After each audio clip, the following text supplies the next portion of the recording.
एक बार फिर से स्वागत है आपका विलायत न्यूज़ में। आप देख रहे हैं हमारा स्पेशल प्रोग्राम वर्ल्ड बुलेटिन।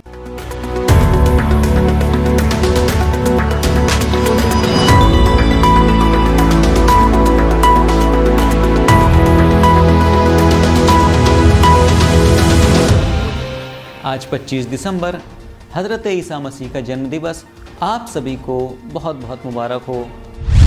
अब आइए नजर डालते हैं आज की हेडलाइंस पर। ईरान ने दागी ताबड़तोड़ 16 बैलिस्टिक मिसाइलें, हताश ब्रिटिश सरकार सहित पश्चिमी देशों में मचा हड़कंप। इस्लामी देशों की लीडरशिप का ख्वाब देख रहे अर्दोगान ने दिखाई अपनी असलियत, इजराइल से दोस्ती को बताया जरूरी। उत्तराखंड में हुए सम्मेलन में मुसलमानों के खिलाफ नफरत के मामले में पूर्व सेना प्रमुखों ने सरकार को चिताया। रूस ने कहा अंतर्राष्ट्रीय मामलों में लीडरशिप खोने से डर रहा है America. Islamic revolutionary guard corps यानी IRGC ने पैगंबर आजम सैन्य अभ्यास के अंतिम चरण में शुक्रवार को 16 बैलिस्टिक मिसाइलों का सफलतापूर्वक परीक्षण किया। IRGC एयरोस्पेस फोर्स ने लंबी दूरी, मध्यम दूरी और कम दूरी की क्षमता वाली 16 बैलिस्टिक मिसाइल्स को दागा, जिसके बाद पश्चिमी देशों में हड़कंप मच गया है और हताश ब्रिटिश सरकार ने तो यहाँ तक कह दिया है कि ईरानी सेना का यह अभ्यास संयुक्त राष्ट्र सुरक्षा परिषद के प्रस्ताव नंबर 2231 का उल्लंघन है। फर्जी टारगेट पर हमला करने के लिए एमाद, खादिर, सिज्जील, जिलजाल और जुल्फिकार नामक मिसाइलों को दागा गया, जिसने 100% सटीकता के साथ लक्ष्यों को नष्ट कर दिया। बैलिस्टिक मिसाइलों की फायरिंग के साथ साथ IRGC एयरफोर्स के 10 ड्रोनों ने निर्धारित लक्ष्यों को कंट्रोल किया।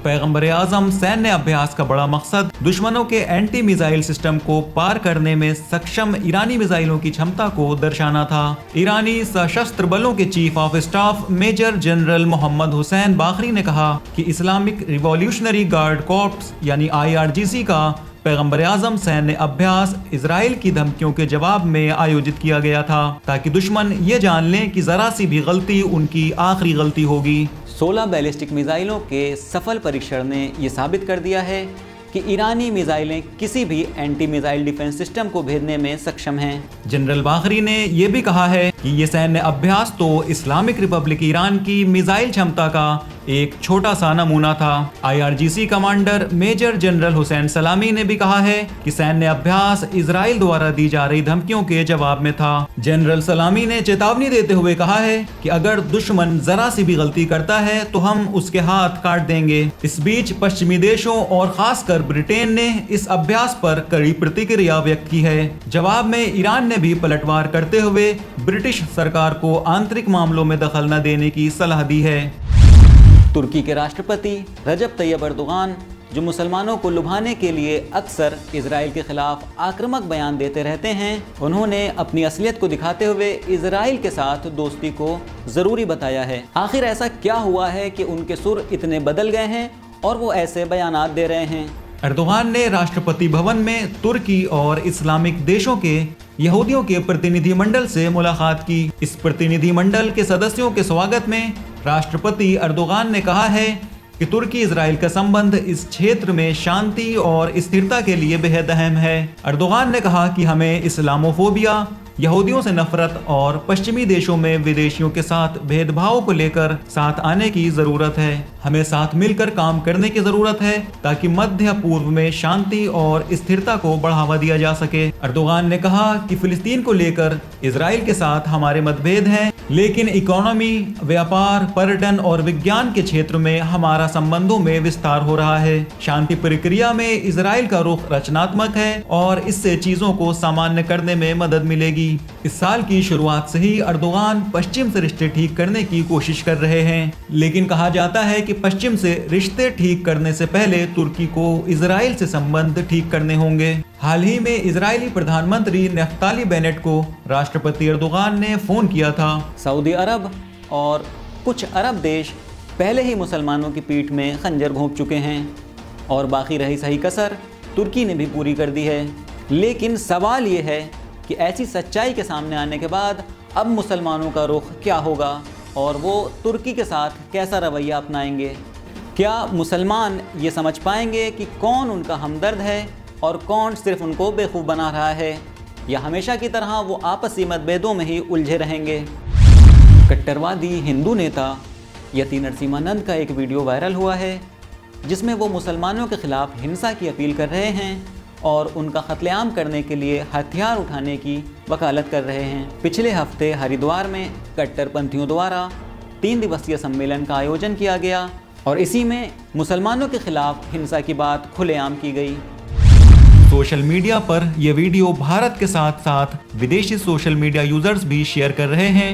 काफी विरोध के बाद गुरुवार को इस मामले में उत्तराखंड पुलिस ने जितेंद्र नारायण त्यागी समेत अन्य लोगों के खिलाफ FIR दर्ज की है। इस घटना को लेकर देश के कई जाने माने लोगों ने नाराजगी जताते हुए सरकार से सख्त कदम उठाने की अपील की है। इसे लेकर भारत के पूर्व सेना प्रमुखों ने भी सख्त नाराजगी जताई है। सेना के इन पूर्व प्रमुखों ने अमृतसर के स्वर्ण मंदिर और पंजाब के कपूरथला के गुरुद्वारे में गुरु ग्रंथ साहिब के कथित अपमान के मामले में लिंचिंग की भी निंदा की है।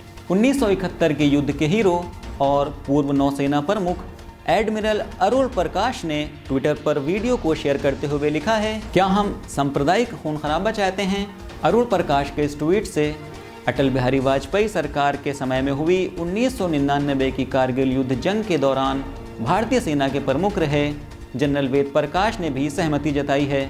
Social media users Hindu Yuva Vahini के एक कार्यक्रम का वीडियो भी शेयर कर रहे हैं और उसमें भी मुसलमानों के प्रति हिंसा के लिए उकसाने वाला भाषण है। इस वीडियो में हिंदू राष्ट्र बनाने के लिए हिंसा, मौत और हत्या के लिए संकल्प लिया जा रहा है। हरिद्वार की धर्म संसद के वीडियो क्लिप को ट्वीट करते हुए एडमिरल अरुण प्रकाश ने लिखा है, इसे रोका क्यों नहीं जा रहा है? हमारे सैनिक 2 मोर्चों पर दुश्मनों का सामना कर रहे हैं और हम सांप्रदायिक खून खराबा और अंतर्राष्ट्रीय शर्मिंदगी झेलना चाहते हैं। क्या ये समझना इतना मुश्किल है कि राष्ट्रीय समरसता और एकता खतरे में पड़ेगी तो राष्ट्रीय सुरक्षा पर भी आंच आएगी।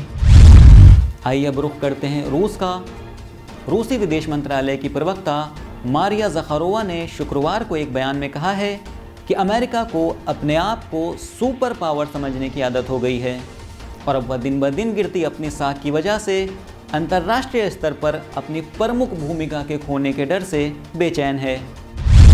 टास की रिपोर्ट के अनुसार ज़खारोवा ने कहा है कि संयुक्त राज्य अमेरिका हमेशा अंतर्राष्ट्रीय मामलों में लीडर की भूमिका में बना रहना चाहता है और अपनी गिरती साख को वो सहन नहीं कर पा रहा है। ये बयान अमेरिकी विदेश मंत्री एंटनी ब्लिंकन के हालिया बयान के बाद आया है जिसमें उन्होंने स्पष्ट रूप से अमेरिका की लीडरशिप का दावा किया था।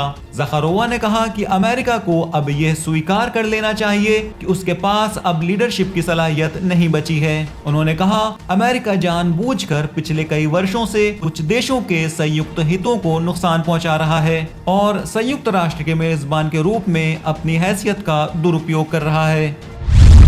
खबरों का सिलसिला आज बस यहीं तक। आपको हमारे ये प्रोग्राम कैसे लग रहे हैं कमेंट सेक्शन में अपनी राय ज़रूर दीजिए। फ़िलहाल खुदा हाफिज़। सब्सक्राइब करिए विलायत न्यूज़ को और बेल आइकन भी ज़रूर दबाइए ताकि अगली न्यूज़ की नोटिफिकेशन सबसे पहले आप तक पहुंच सके।